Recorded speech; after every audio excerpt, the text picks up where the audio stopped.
Hello, everybody. My name is Evia Wolfa, and I'm the president of JSSS, and I welcome all of you to this JSS online event.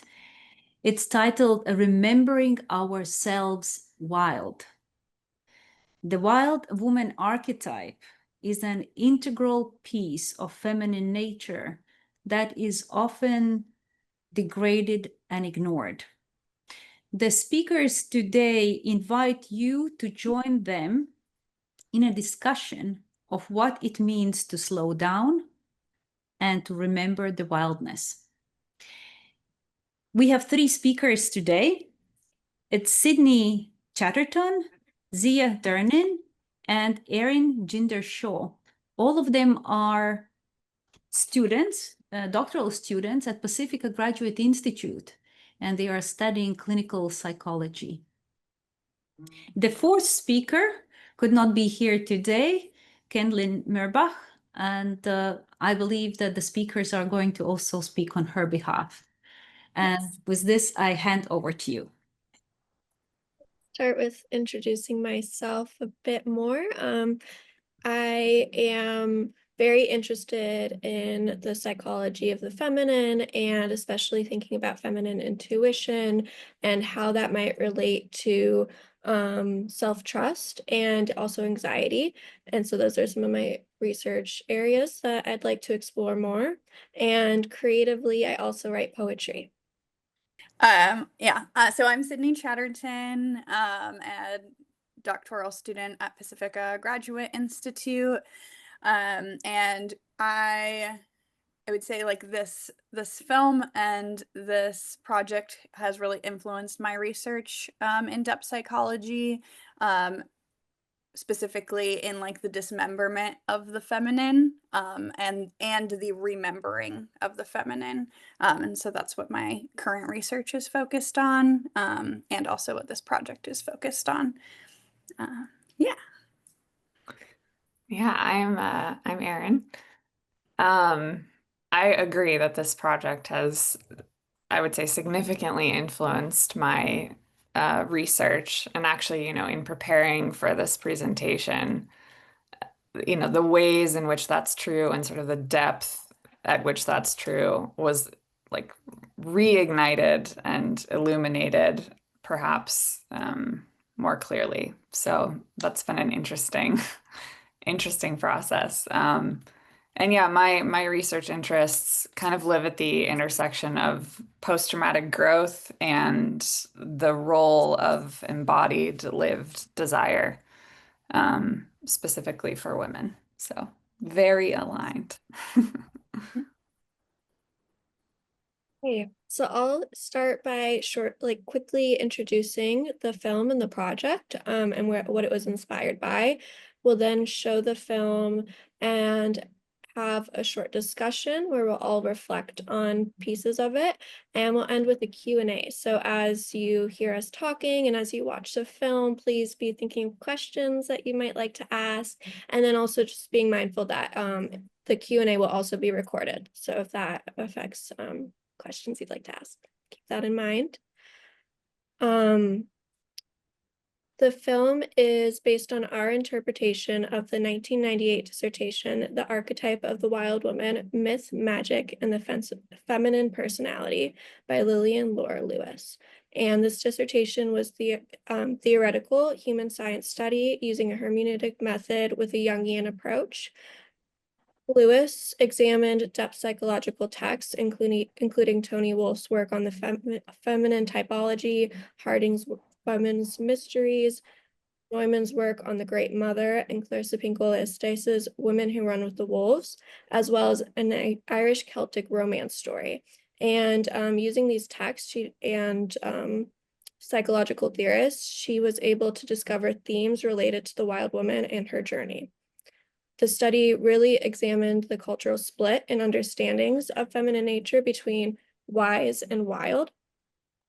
And she identified how the feminine or the goddess has been devalued and degraded culturally. So the wild woman is an archetypal representation of this split off feminine. She is instinctual and animalistic and at times even feral. Lewis explained that every woman has an inner task or journey to retrieve the wild woman as a part of her process towards finding psychic wholeness. She stated, to consciously attend to this archetype cannot be learned except through instincts of the body / psyche.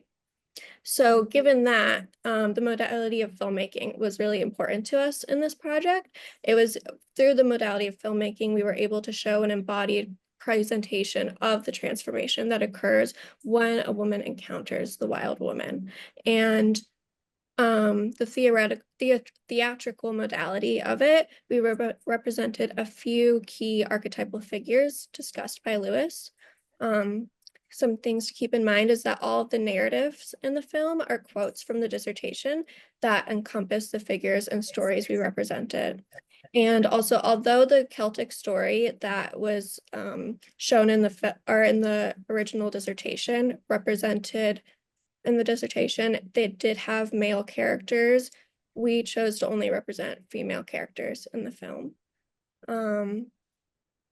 And with that, we can head into the film, and I'll ask you all to turn off your camera just while we are showing the film and then put it back on for discussion for clarity of the showing.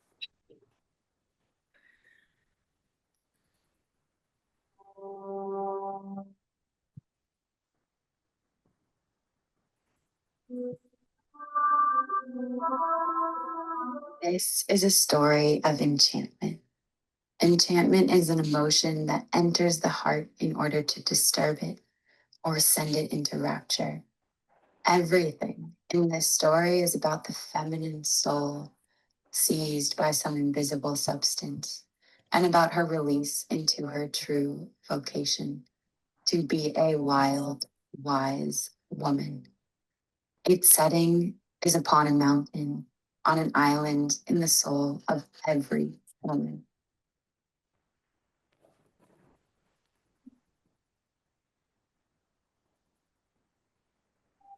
This is a story about wild parts of sane people being healed and elevated by a part of the soul which becomes mobilized to bring the soul closer to consciousness through the medium of Paris. This story is about the rediscovery of lost, repressed wild feminine, and about the active principles of poetic used in recovery.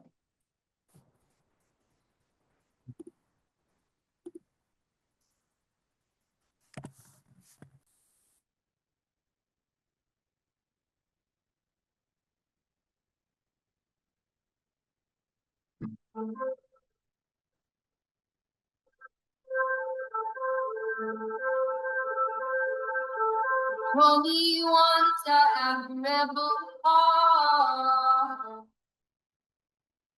Inside the girl who imitates a Christmas card virgin with glued hands, who fishes for herself in others' eyes, who stoops and creeps to make herself smaller. In her bottled up is a woman peppery as curry, a yam of a woman of butter and brass, compounded of acid and sweet, like a pineapple, like a hand grenade set to explode, like a golden rod ready to bloom.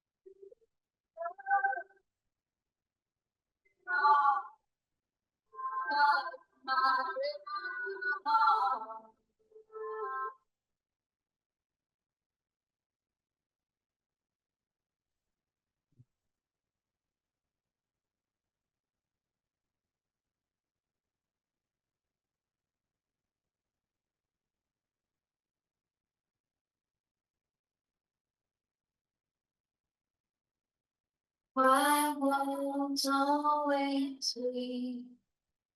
What is a woman separated from when she's deprived of her mother and a great mother? A girl is separated from being valued for being a girl and later for being a woman. Early on, she learns to devalue the sense of knowing, which is called feminine intuition. She is separated from valuing the line of her mother, valuing the wisdom which is earth-centered, such as the woman's intimate link to her body and her soul. This link is an appreciation of the moist and cyclical being of woman, her lunar orientation and her moisture, blood, milk, tears, and juices of delight, all that makes woman her feminine self, as value being derived. Infants believe in a cosmic cause, the moon.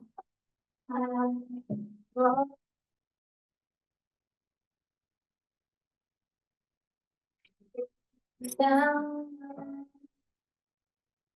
walk me home, just me and the land. Transformation takes and the bubble things and the great There is a positive and helpful side to Lisa's hair and nails. Excessive hair tells us how completely Lisa has relinquished any human endeavors and gone down into animal simplicity.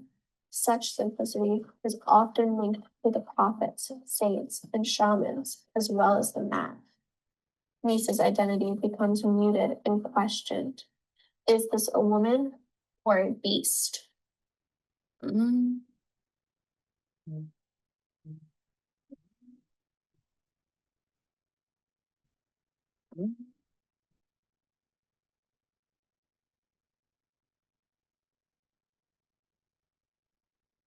Hide her, disown her, hidden in our bodies, in the blood, in the milk, in the tears.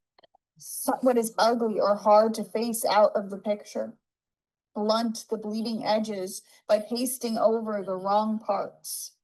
Lies, fantasies, projections, the phony scrapbook of our lives. She is receiving it now, remembering it now. Inspiration, forgiveness in the depth place. She is owning its total loss of her life now, and still it is being walked in the underwear.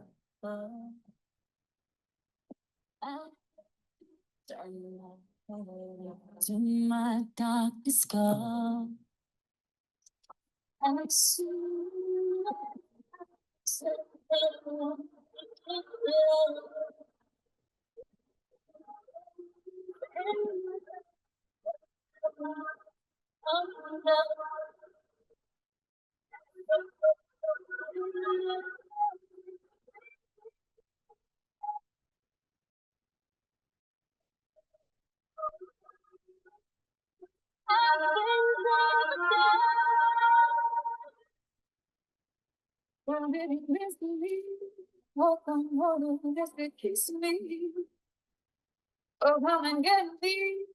The hag archetype is truly an archaic remnant of the matriarch.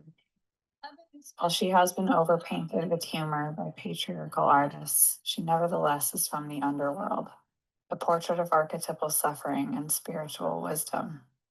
At her true core, she is the suffering of the world's soul, anima mundi.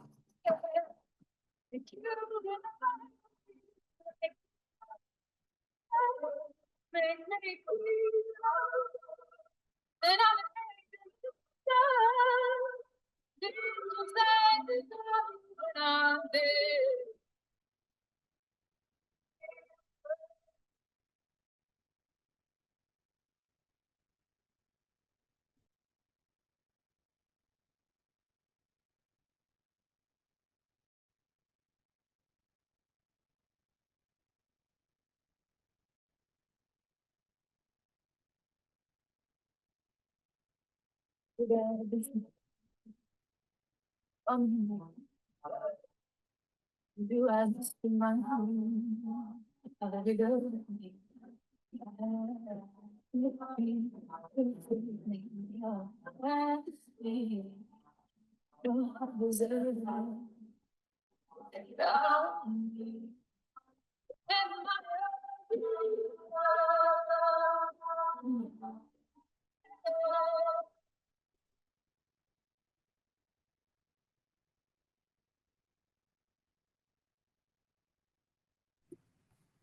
All right. We can turn our cameras back on. I hear the music was glitching a little bit. Sorry about that. Hard to know why those things happen. So I'm going to give a little bit of context on the sort of depth psychological research end of this and the inspiration for the film. It emerged out of an assignment from a depth psychological methods course. We sort of pitched it to our professor, who, kind of to our surprise, said yes, which we're very grateful for. So our engagement with the text, the dissertation, incorporated an imaginal approach based pretty explicitly on Robert Reminiscen's work, The Wounded Researcher. And there really was, from the very beginning, like a parallel process occurring in terms of how we conceived of this project. And it seems like how Lillian Lohr, the author of the dissertation, also conceived of it. So there was sort of like this immediate intertwining occurring. And it was also ended up being very personal for all of us, which we'll get into a little bit more later. But, in thinking about the sort of depth perspective, this type of research, both the film and the dissertation, kind of arises in the gap between what is conscious and what is unconscious. Specifically, the space between what we say and what we leave unsaid. Again, pulling a lot of sort of themes from alchemical hermeneutics, Robert Reminiscen's work, and a broader sort of Jungian perspective on archetype and image. I would say this whole project was really predicated on the notion that what the soul and the unconscious want is different from, potentially different from what we want. And that, as a result, the research becomes necessarily a dialogue between what the researcher wants from the work and what the work wants from the researcher. And I think that's really like exemplified in the way she wrote this dissertation and in our interpretation of it. So in this sense, metaphor ends up being like the soul of the method, which is why we emphasized image so heavily and music and this sort of like dreamy kind of, visual. So as mentioned, this approach is what Reminiscen called alchemical hermeneutics, which is an extension of Gadamer's aesthetic hermeneutics, as you can totally see. Like the film, it centers the complex as part of the research process, which, when we're talking about individuation, is kind of like the heart and soul of the whole thing. So this is a quote from Reminiscen. Once we admit the reality of the unconscious, and there's too much evidence to deny it, an ethical epistemology must take into account this deep subjectivity of the researcher. So for us, our role in presenting this research and sort of adding another layer to it, we were very conscious the whole time of like how we were interacting with it, what we were saying and not saying, how it was personally affecting us. And all of that went into the making of the film and also, the discussions we had in class afterward and with our professor. Again, alchemical hermeneutics is predicated on the relationship between the researcher, the researched, and the research itself. So there's always this intertwining. I would say too, you know, the image being such like a central part of the way that this this like mythological interpretation of individuation is portrayed. I think it really drives home the notion that psychology at its core, in many ways, is not a matter of words. And that this kind of research really, by centering the power of the image, you know, pulls that to the forefront. In the Red Book, you know, the whole thing is sort of centered around the idea that you can learn about the nature of the psyche by interacting with images. And maybe that you can learn the most about the nature of the psyche by interacting with its images. Yeah, I just pulled this quote because it felt so key in our examination of Lily and Laura's research. This is from Memories, Dreams, Reflections. He says, myth is more individual and expresses life more precisely than science. So here we are in a, you know, a research course, a methods course, taking this very, like I said, image-based perspective. And of course, we found that this dissertation, I don't know if it found us or we found it or both, but it just sort of, it already was not typical. So these things were sort of lived out for both Lily and Laura in her research and for us in our examination of her research, you know, this power of image and the centrality in terms of looking at things from a depth perspective.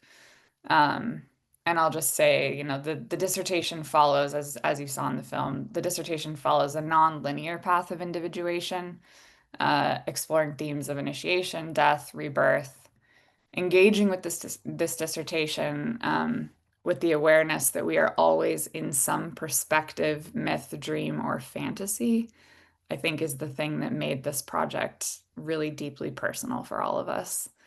And again, we'll discuss that in a minute in a little more depth.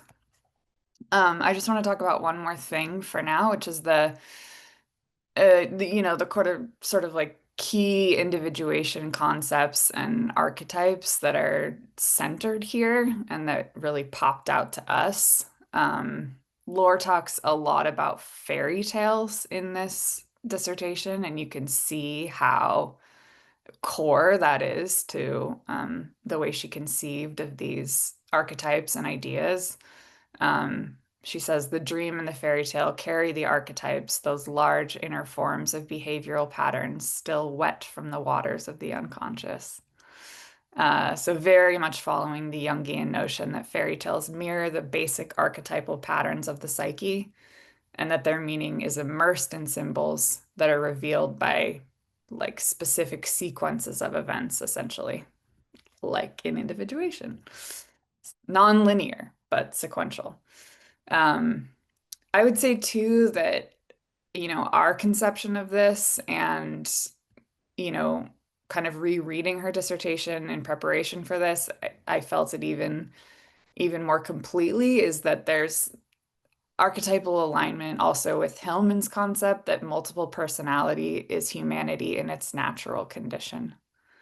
That we're always sort of moving in and out of these different parts of ourselves.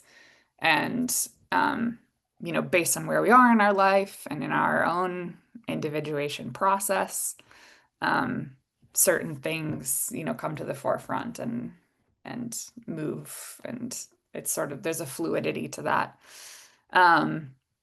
Also, you know, McCurdy's notion that, assertion really, that archetypal theories of Jung show the fairy tale to be an expression of the personal quest, a quest that has at its goal the achievement of a higher personality and the development of a wider consciousness. That is the story of this dissertation. It's a quest, a heroine's journey. Lillian talks explicitly about how, you know, individuation begins with noticing, and that memory plays a huge role in what we notice and what we're, you know, especially initially, what we're even capable of seeing. as Jung said, memory often suffers from the disturbing interference of unconscious contents. So in these moments, the deepest parts of us are forgotten and left behind. I think that's one of the core feelings we had working with the text and thinking about our own experience. So in that, in this case, the forgotten archetype of the wild feminine, it really feels like it lives in our collective unconscious until we have the courage to look back into, well, Lillian Lore says, into her wild eyes and remember the women we once were. So built into the fabric of this dissertation and into our understanding of it is Jung's perspective of the collective unconscious as like the air, which is the same everywhere, is breathed by everybody, and yet belongs to no one. Specifically, these texts, meaning the film and the dissertation, centered around what can happen when she becomes lost in the collective unconscious. So in this case, how this young woman in the process of becoming, moving from girl to wild woman, finds her way back to herself and ultimately remembers herself home. So on her path to individuation, she encounters a variety of inner and collective archetypal figures, experiences, and ideas, including the hero or heroine, shadow, trickster, mother, freedom, love, home. And that, encountering and embracing sort of like the archetypal core of her complexes as she moves along on her path is ultimately what sets her free, allowing her to become the wild woman. On to you, Sydney. Okay. So it's my goal today, and it was my goal in the presentation, to really stick with like the feeling and the body and the imagery of this, and to not like run from like how vulnerable it is what we did. And I think, it was a really like beautiful experience to get to do this with Erin and Zia and Kenlyn, and to, move through this work, and also like to express to each other, and then, to Pacifica, and now to, the Jungian society, like how this work affected us. And our own individuation process, and also how we feel these archetypes in the collective. And so, yeah, I wanted to kind of just outline like our narrative goal, was this little girl who becomes the wild woman. And within that, there's each scene is both it's almost like a remembrance of the dismemberment. It's her journey of loss of these parts, and it's her journey of remembering these parts. And so there's both a death and a rebirth in each scene. And if I think like the Jungian concept that maybe would be easily lost on the culture is that like this is all one woman the whole time, that all of the characters are one woman, and that we I remember like one of the quotes from the dissertation that's like always stuck with me is what Kenlyn reads in the beginning, and that this happens like, I don't know, it was like on an island in the soul of every woman, and so that's where this story takes place. And yeah, and there's little pieces, like there's so many little ways we did this with the imagery, where after the death of the fierce virgin, the wild woman, or Kenlyn, is now wearing the dress of the virgin, and so like and then she's wearing the necklace of the mother, and there's this way in which she takes on attributes of each of these archetypes as she moves through, while losing these attributes and like the innocence of the child and the little girl. And so this is truly like a narrative of development, you know, from a Jungian lens. And I think, you know, Jungian's individuation theory is a theory on development in our culture. And so for me, it's very much like it's somatic. It's like, where does it hit in the body? And it's emotional. And I think oftentimes, you know, we're coming at this from an analytical thinking lens. I was like trying to prepare for this, and I kept thinking about like all the metaphors and the symbols and how can I like tie it all together. And the more I think about it, the more I like leave my body. And depth psychology is about, you know, going into the body and into the image and into the feeling. And there's ways in which analysis disconnects us from that sometimes. And so this project in our class and even in showing it today is about like, how can we go there and like not lose these parts. We were considering when we were going to present in person, not showing the video and just presenting a paper on this. And that actually like deeply emotionally affected me. It was like not only can I not be the wild woman in my life, but like I can't be the wild woman, you know, like the full spectrum of this feeling wouldn't be shown in a paper. It's, you know, I think without the image and the music, and it's not the same. So I was gonna go into my characters, and then Erin and Zia will introduce their characters as well. And I'm gonna read my quotes again from the film, just because I think that that's what brings me, you know, into the character and into the body, and kind of just talk about, you know, why I chose those words for those archetypes. So we'll start with the fierce virgin. Inside the girl who imitates a Christmas card virgin with glued hands, who fishes for herself in others' eyes, who stoops and creeps to make herself smaller. In her bottled up is a woman peppery as curry, a yam of a woman of butter and brass, compounded of acid and sweet like a pineapple, like a hand grenade set to explode, like a golden rod ready to bloom. So just like when I read these words in the dissertation, you know, they spoke so deeply to me and brought up so much remembrance of my own life and my own journey and the times where I, you know, was trying to be small or, you know, couldn't see my own interiority and was seeking like, who am I in the eyes of others, you know, and having that fear of like, you know, bringing forth that wildness or that fierceness. And for me, somatically, I really felt the fierce virgin in my heart. She's such this like intense heart energy, like the running.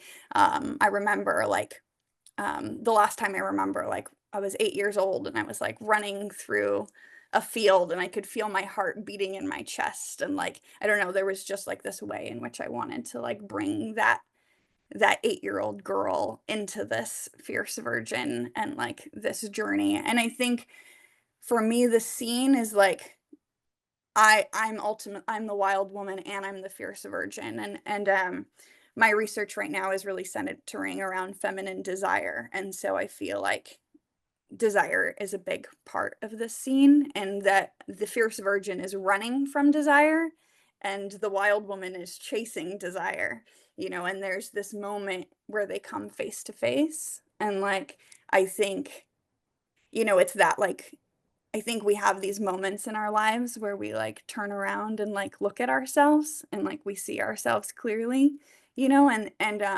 I think that can be like, there can be like a romance to that. And so I really wanted to like emphasize that experience of like relationship with self and like remembering the self. And also it's not just that. Also, there was this way in which it's like that decision to lose your virginity is also this, like, I'm coming face to face with myself, you know, and there is a death there. And I think that's a death in our culture that isn't often honored.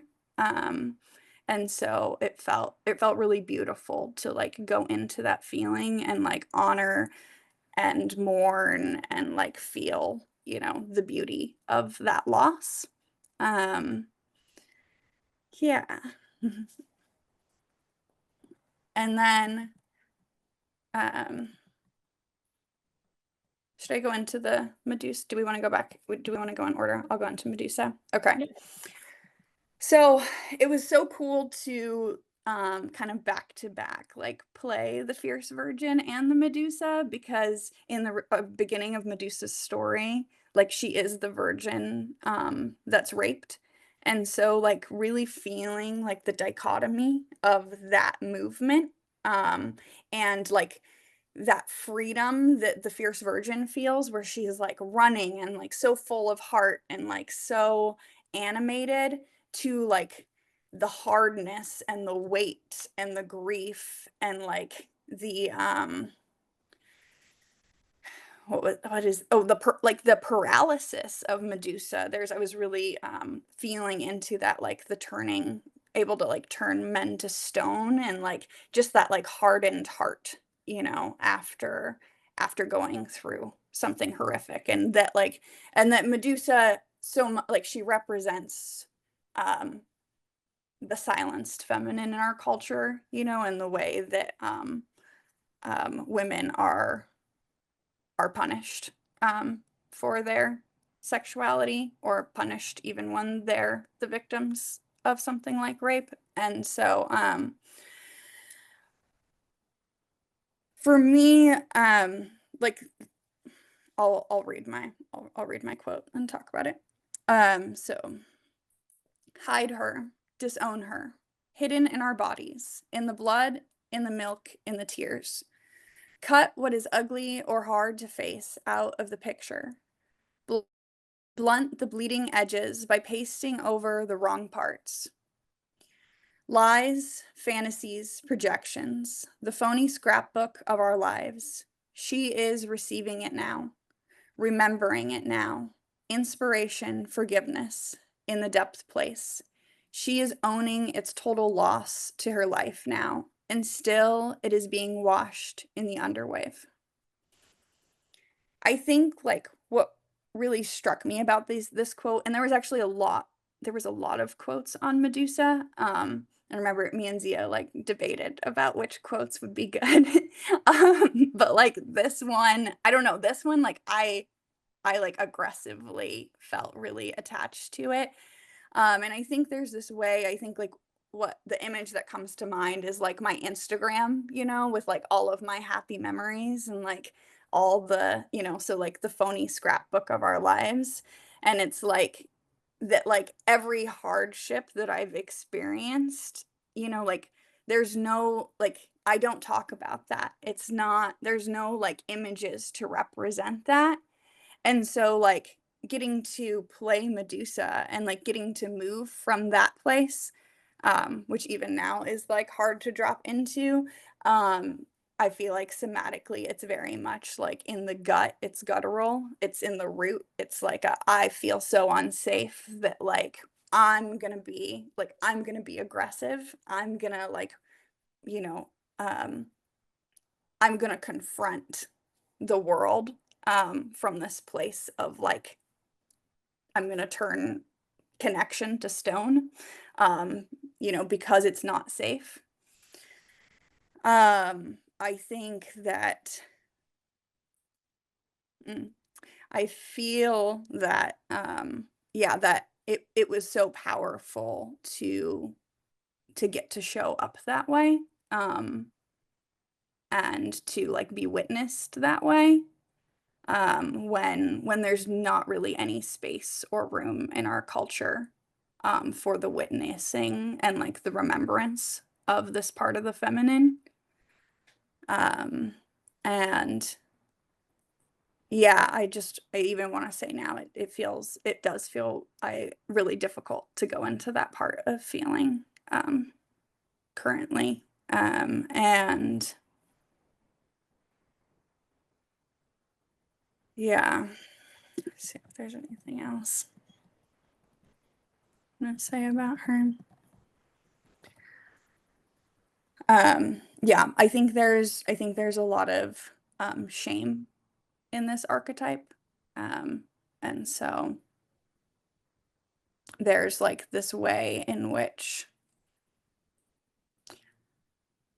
moving from that, it's like, I don't know, like she's that like slowness of like coming down the hill, and like that, I don't know, like I'm gonna be seen as scary or aggressive and sexual, I don't know, is quite a like statement again, like in the face of our current culture. And that it ends with Medusa's decapitation is like that's what we do when this part shows up. Is we cut her off and we remove her voice. And so yeah, thanks for witnessing this part.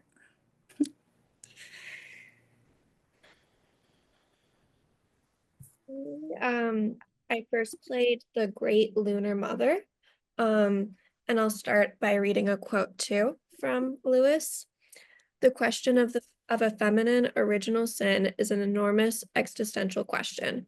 What is a woman separated from when she is deprived of her mother and the Great Mother, the feminine self?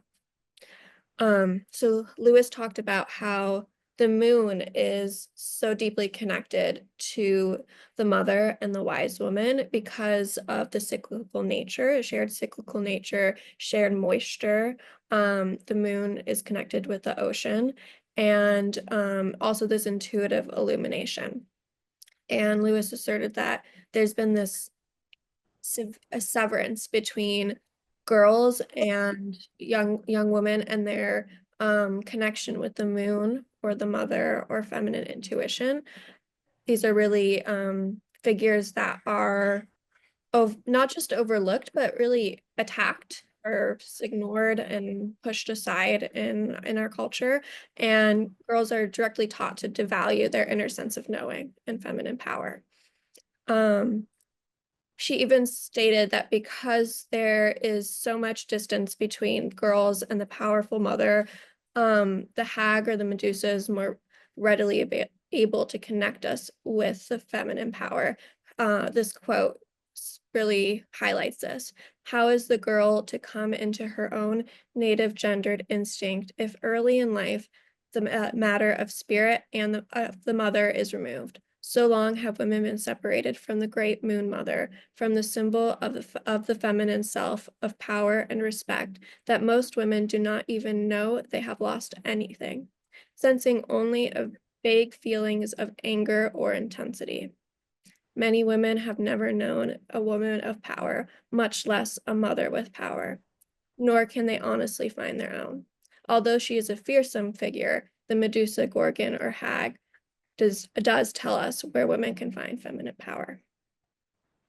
So that really highlights the split and how women are supposed to be, or the mother is supposed to be all caring, nurturing, receptive. And then that more harsh, violent part of women and femininity is split into this more hag or Medusa figure, whereas the mother's not really allowed to have that fierceness or the power. And then I really appreciated how she said, women do not even know they have lost anything, sensing only vague feelings of anger or intensity.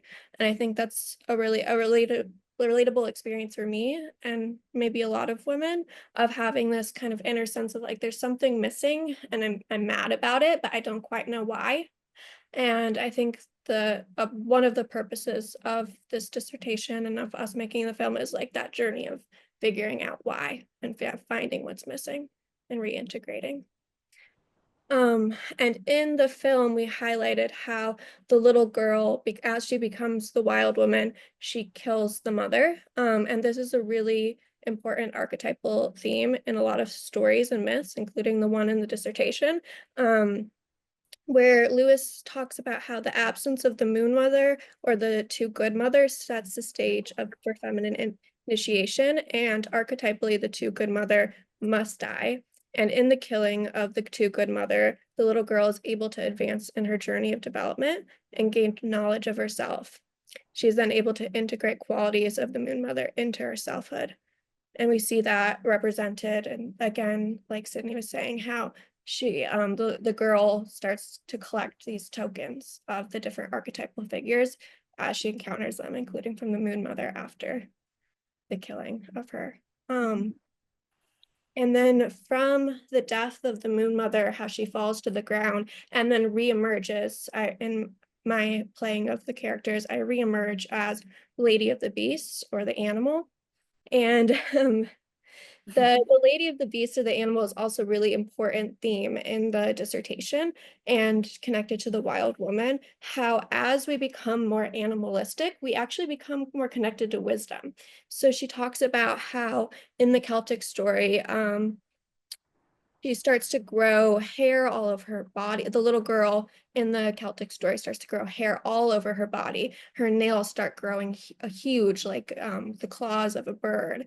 And this is actually connecting her more into her wisdom and into her intuitive self, because she's kind of separated from that, like, as you distance yourself from that logical, rational side of being really consumed by that, you're able to get into that more intuitive side. She stated, I'll share the quote again. There is a positive and helpful side to Misa's hair and nails. Excessive hair tells us how completely Mise has relinquished any human endeavors and gone down into animal simplicity. Such simplicity was often linked to prophets, saints, and shamans, as well as the mad. Misa's identity becomes muted and questioned. Is this woman or a beast? And so Lewis talked about how animalistic simplicity is signified by these physical changes, is associated with magic and leadership. And when women are able to connect with this archetype of the Lady of the Beast, they're also able to connect with this instinctive, intuitive nature. Additionally, she brought up the deer and how deer are very connected with the moon in Celtic culture, with the crescent-shaped antlers. And the deer are thought to be associated with cycles, again, moisture, fertility, and they're thought to be able to travel between both worlds and to be connected with rebirth. They also were related to Druid shamans who would don antlers in ceremony. So this was really important in representing the animal, how not only we really think of animals as connected with, like, disconnected from anything knowing. Like when we think of it getting more animalistic, we don't associate it with a sense of knowing. And Lewis is really saying there is a sense of knowing. It's just this more intuitive, magical sense of knowing. And again, in the film, he represented this through the physical transformation of the girl into wild woman. As she starts to journey into wild woman, she starts to lose her clothing. She takes on the animal fur, and you can really see that journey physically represented in the film. And I really think that this highlights this integration of the wild and the wise and how they can live together. And for me personally, this has been a parallel process, like we've been talking about, of figuring out how I can integrate the wise and the wild for me and how they can live together and not be in opposition. Okay. Yeah, okay. So I was the fairy woman and the Celtic hag. I think conceptually, these characters were sort of opposite ends of a spectrum almost, at least as represented in the film, and I think reflected in the dissertation too. There's a pretty deep discussion of the various roles of the hag in the dissertation. And we kind of chose to like book and the wild woman's transformation with these two characters. So the fairy woman in the beginning, kind of invites the young girl into the forest, the descent, essentially. And really, really deeply, I think, in the way this particular story is told, an invitation to remember herself in that like returning to the wild, returning to her, her deep, um, her deep knowing. So fairy woman in the beginning, dressed in green and with sort of like a flower crown. She kind of says like, come initiate, come down, and experience yourself in all these ways. Yeah, I'll talk about the hag for a second, and then kind of tie it back to my experience. But it's very clear, like the author of this dissertation made it very clear that there's no one cultural or mythological perspective on the hag. That the idea is that the feminine stands for what is changing. Zia sort of talked about this a little bit, but for what is changing, like the moon, but also for what is inevitable, like death, illness, birth. In this sense, the hag is the beginning, but she is also the end.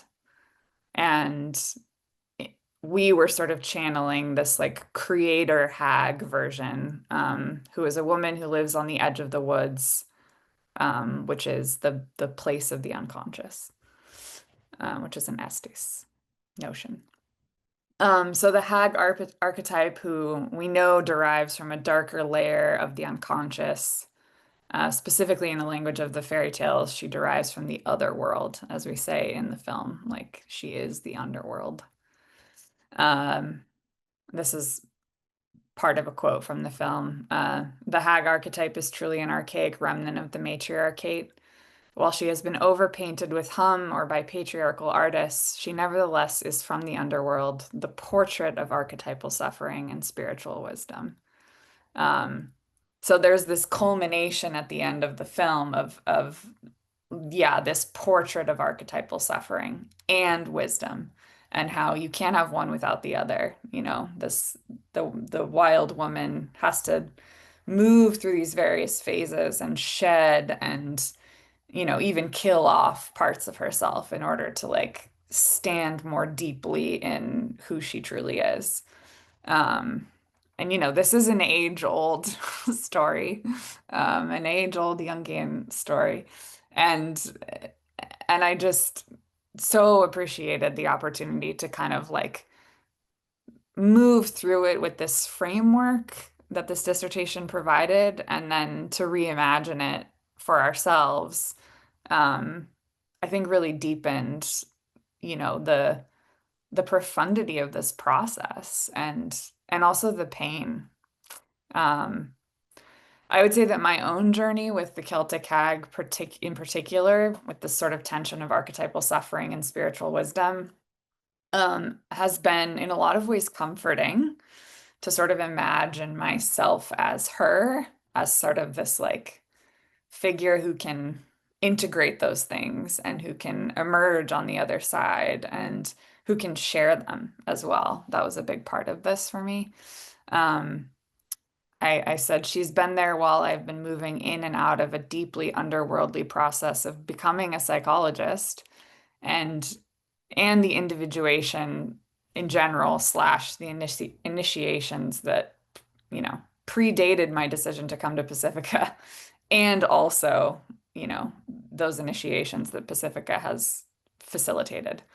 There's so much shedding and letting go in all of this, and I honestly think that this project and the discussions that we had prior to making the film and during the filmmaking and the way that it's sort of lived in all of us afterward, and it's kind of become a touchstone. There's been something really anchoring about it. And part of that I think is just, again, being able to hold the tension. my personal journey has been full of both voluntary and involuntary initiations, which I think is true for so many people and so many women specifically. And this has offered, at least a, a little bit of an outlet, something to return to again in the more difficult and complicated, like messy moments of this whole process. Yeah. Okay. On to you, Sydney. Okay. Yeah, I think there was just like so much energy in this project for all of us because I feel that like the hope and the eros and the desire, and it's this feeling of, it's kind of like this, like maybe I could be all the parts of myself. Like maybe there's a space where all of these parts of myself can exist, and whether that's, just through art or through music or through image, you know what I mean? There's something so beautiful about like us going into this unconscious place together and like remembering those parts. We're gonna say remembering ourselves wild. There's, yeah, I think that was such a gift, and this is such a gift, to continue sharing that experience. I wanted to speak on behalf of Kenlyn, who sent me a recording of her experience of the wild woman. So she said, the wild woman supported me with my individuation process because I have always felt like I could only be a certain part of me. Obviously, culturally, the good girl is a very prominent archetype, and it certainly has been the theme and prominent archetype that I was trying to be my whole life. And it caused a lot of fragmentation within me. The process for me of coming into wholeness and coming into individuation actually involved embodying the wild woman. And the wild woman meaning not just the crazy part of me, but the part of me that is innocent, the part of me that is loving, the part of me that cries, the part of me that screams. All of those different things are represented and encapsulated by the wild woman. And she is such a powerful archetype because she is everything. And so I think, yeah, there's just something so beautiful about getting to bring all of these parts of ourselves together in one place, and to honor that feminine experience, and to know like the resonance that like, yes, this is true for the four of us, but that like this is an experience that all women are having on some level, and it just feels so important to honor that, and to speak about that, and like in the remembering that, yeah, that this is, it's cultural, it's collective, it's generational. I want to say my mom and my grandmother are on right now, and so I just thank you guys for being here, and like I just think there's something really beautiful about that remembrance, that it's not just about us, it's about what we came from, and it's about a tradition of women, and it's about like the silence that has carried through generations, and not everyone can speak about it, and there's something really beautiful about getting to speak about these things, and so there's one more thing I'm going to read, and it's a scripture.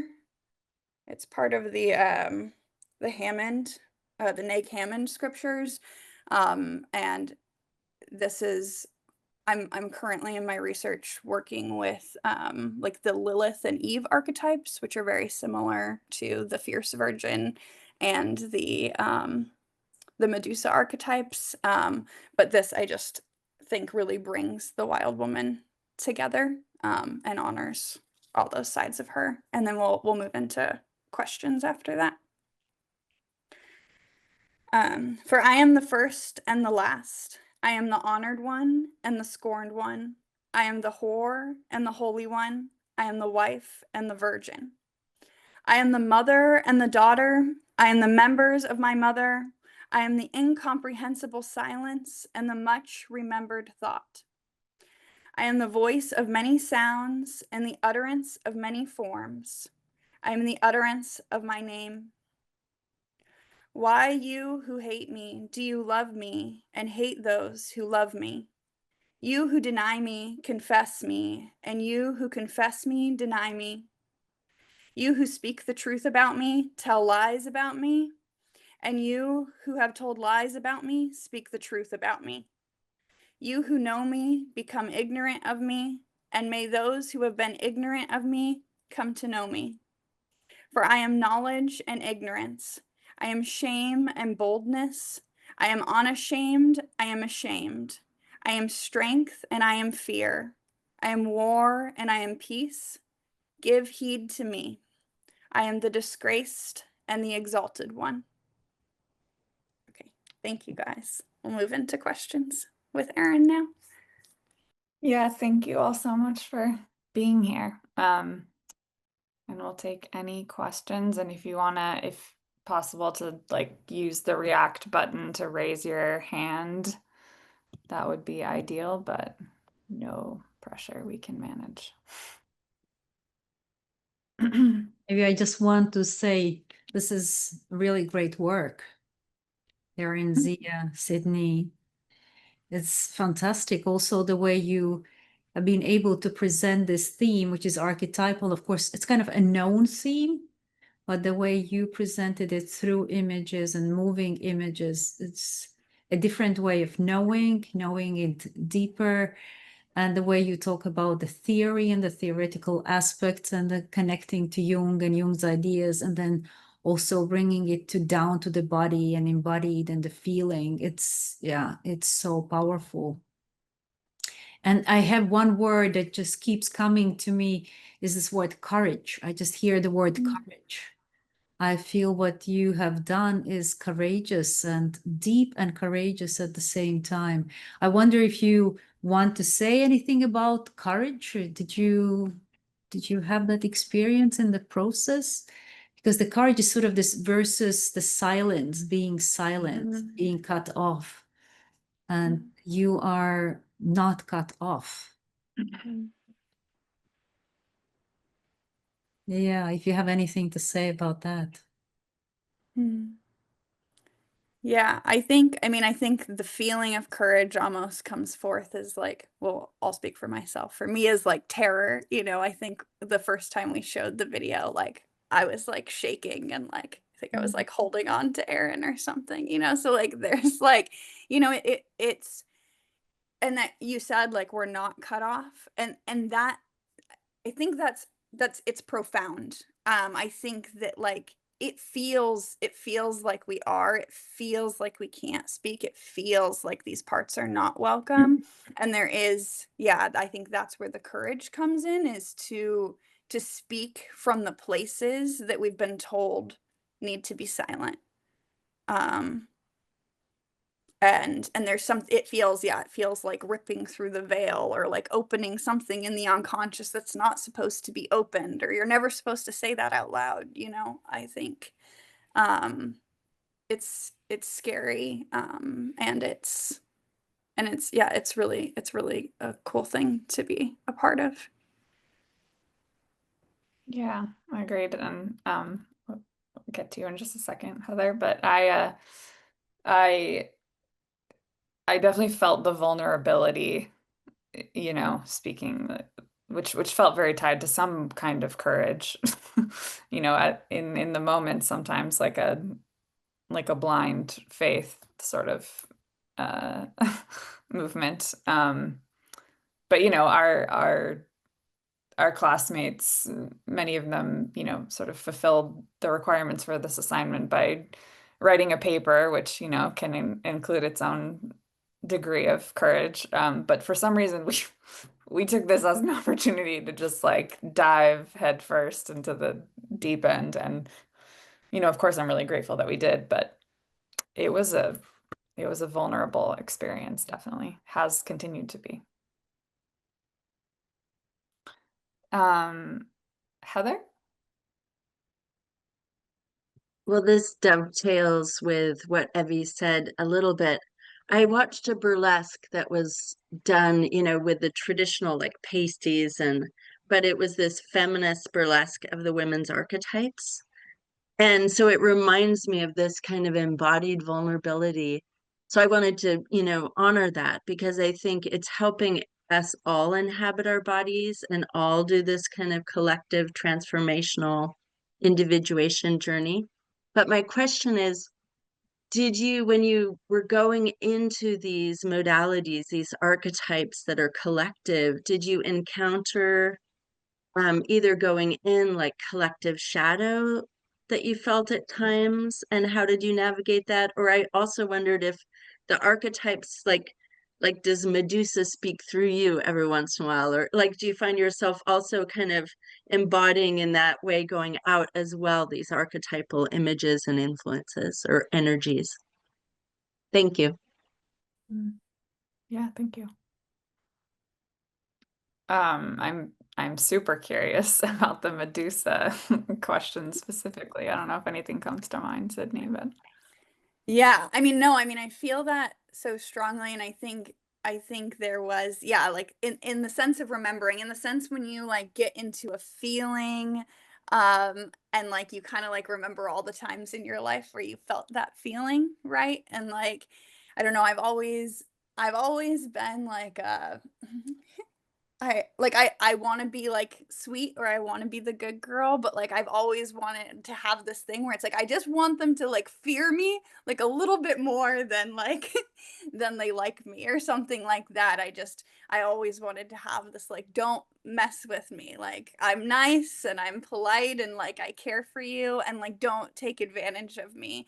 And like and something about, you know, embodying that quietly does feel like it's like in the eyes. I even was as I was preparing for this, I'm a mother to a 8-year-old today, and I was thinking about that, the mother stare, and I was embodying Medusa and the mother, and that moment with your kids where like they're doing something wrong and they look at you. And I like this happened in the coffee shop yesterday, and I like looked at him and like he froze, and I was like, oh, it's like Medusa, you know, it's like the stare that you know, turns someone to stone, you know. But that I think that's a really beautiful way to integrate it. And yeah, how can that power speak? You know, I think the dragon archetype even keeps coming to mind this way, and you know, that like reptilian part of the feminine, in that like I think when that part speaks, it's really scary. Like anytime I've spoken from that part, when I've had to verbally, you know, like demand my like my respect or my space, you know. But I think like almost the hope is that like that the world would see it in my eyes and like not cross those boundaries, you know. And so I think, yeah, that's my relationship to the Medusa, is that like, you know, my hope that like my boundaries are felt and seen in my energy, you know, and that I can exist in the world as the fierce virgin, or as, you know, these more soft feminine parts, you know, but that ferocity of Medusa would be felt and respected. Yeah, I've been noticing for myself like how important the caretaker identity has been for me. And finding, you know, there's so many positive pieces about that identity, but noticing with making the film, and since making the film, how that too good mother does in some ways need to die in order for the rebirthing of the lunar mother, who is fierce and more integrated and has both pieces, and again has qualities of the Medusa, of the hag, and also finding those qualities within myself as well, and kind of bringing anger and receptivity, and how can these two really important pieces of being a person and being a woman be related. And I think a lot of times when we think of nurture, we think that it has to be all good all the time. So finding ways to be a powerful nurturer. It's been really important for me. I'll just add to that really briefly and say that, this was, we filmed this kind of like toward the end of our second year of coursework. We have three years of coursework, and you know, interestingly, embodying the Celtic hag, felt maybe felt more like acting. But this whole fairy woman, like, come into the forest, like, delve into the unconscious and, buckle up for initiation, essentially, was honestly kind of difficult at that phase of the process for me, because I was very, very, I mean, I'm still in it in a lot of ways, but that was a very potent time, and sort of this feeling of like everything's fragmenting and pulling apart, and like some days, I'm not sure what I'm even doing here, and why would anyone want to go through this? So there's some shadowy elements there for sure. But then, having to sort of look Kenlyn in the eyes in this film and say, no, no, trust me, you're going to be okay. Like, there was something about that again was comforting. I would also say, if anyone, if this film inspired, or this discussion has inspired like a reflection of your own individuation process, or sort of, experience with initiation, would love to hear those too. But no pressure. I have a reflection. I'm a year behind Erin, Zia, and Sydney, and I'm in this class right now. And it's so really, exciting. I know, I'm not making a video, but what you're talking about, all these different experiences of being captured by and embodied by these different feminine archetypes, is very present in my own experience right now. And yeah, there's just this like messiness of it, and these many deaths that are occurring that feel really alive for me. So and it's something that, at least in my cohort, I think people aren't as vocal about. It's something I'm extremely vocal about, but it's really I'm just so grateful, to have the three of you sharing by example. And I wonder, what aspect of the clinical program at Pacifica that this is, why is it activated in this way, at this time?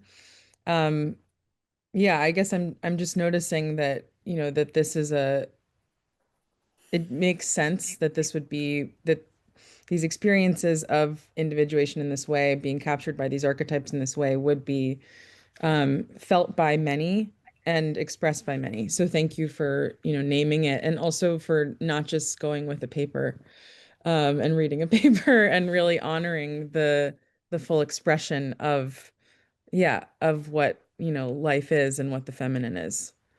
I don't have any questions, but I'm really just grateful for your sharing and your vulnerability and courage. Thanks, Megan. Yeah, thank you so much. I'm so glad you're here. Yeah, I feel like this was really like there's a way that even in the assignment, like, this was the wild woman in all of us, because we're rebelling, against like the academic process, and we're seeing like how creative can we make it, how depthy can we make it, how deep can we go, and it was really cool of Dr. Thomas, who's one of our favorite professors, I think, to let us go there. And it birthed something, I think, that we didn't even know. We didn't know what we were doing when we started it. So, Absolutely. Julia. Yes. Hi, everyone. I'm sorry I arrived late. I wanted to thank you guys for your comments. I came in late, so I have not seen the film, but I'm hoping to watch it.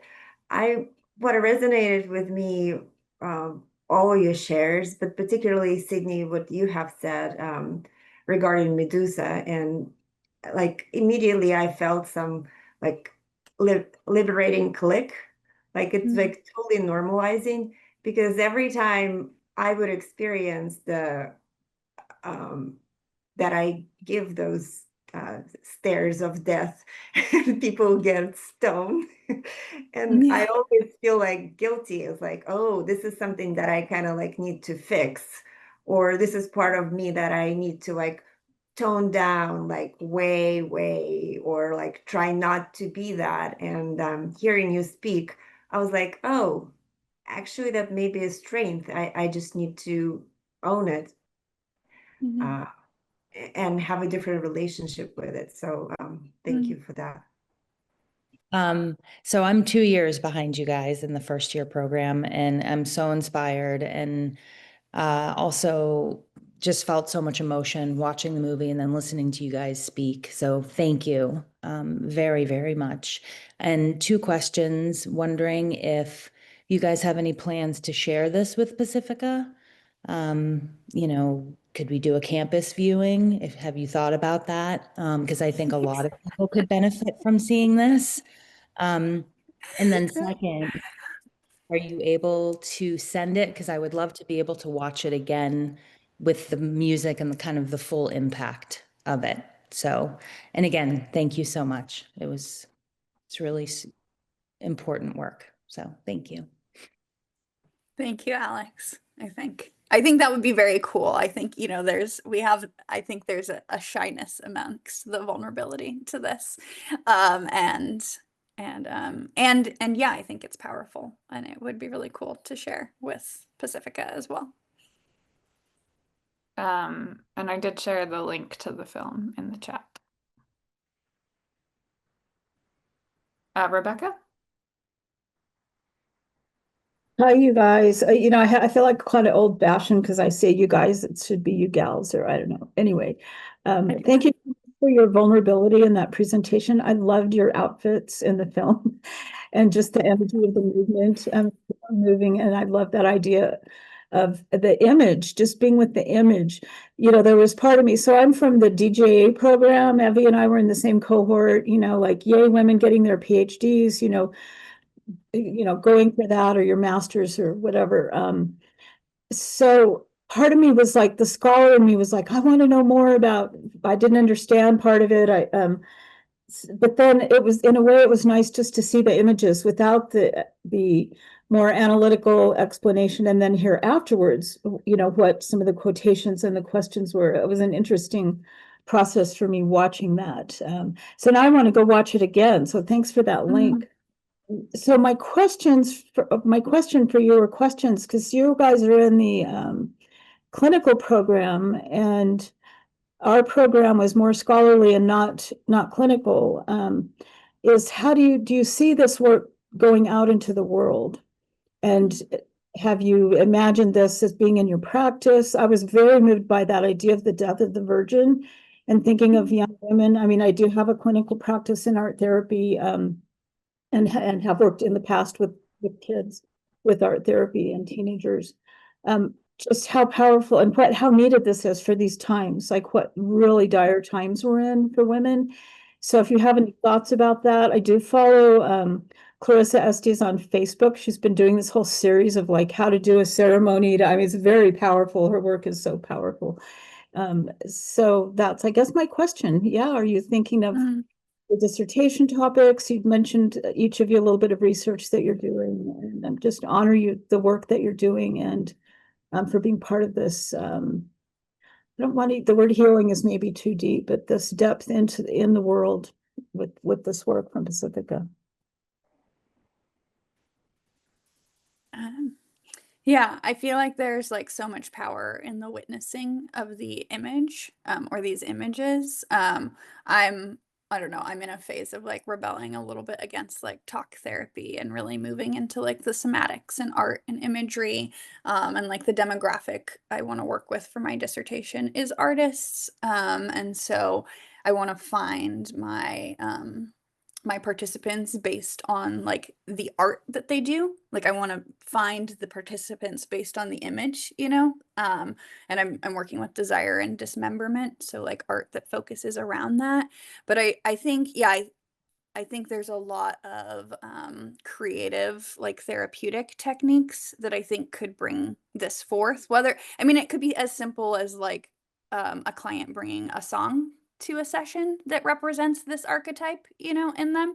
I selected, you know, the Rebel Heart song for the Fierce Virgin, you know, and that song really spoke to me, to that part of myself. I could just like, I could feel her heart beating when I listened to that song, you know, and it I think yeah, so I think that's like a little way, but even, you know, like, yeah, finding images on Pinterest, or finding, you know, just finding these things that speak to clients and speak to these archetypes, and bringing them to life. It's like, how can we breathe life into them, you know, in the therapy room, and similar to the way that we performed as these archetypes or these characters, you know, I think creating space for the unconscious complex or archetype to come forward in the therapy room and to hold space for that part. And I think art is like a lubricant, or like a beauty to something that's actually really painful. Like, it's really painful, actually, what we're discussing in our lives. But the art makes it beautiful, and something about that allows it to come into the world. Thank you, Rebecca.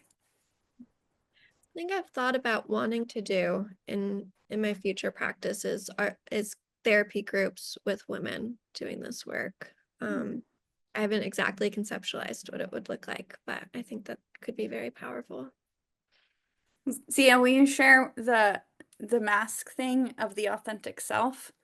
Yeah, I have been wanting to do not necessarily a therapy group, but some sort of workshop around making a mask, like paper macheing it and then decorating it and then putting it on and embodying it, and what's it like to wear the mask? How do you move in the mask? How do you speak while wearing the mask? One of those like theatrical ways of learning about yourself through mask making. Yeah, because I feel like in like a restricted culture, sometimes we actually, I think we put on masks, or we put on archetypes to be more of ourselves. Like, we almost have to pretend we're being someone else, but it's this gateway for these parts to come forward.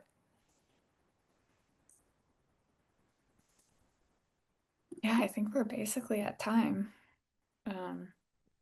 Thank you all again so much for being here. Thank you, everyone, for Thank coming. you. Thank you, Erin. Thank you, Zia. Thank you, Sydney.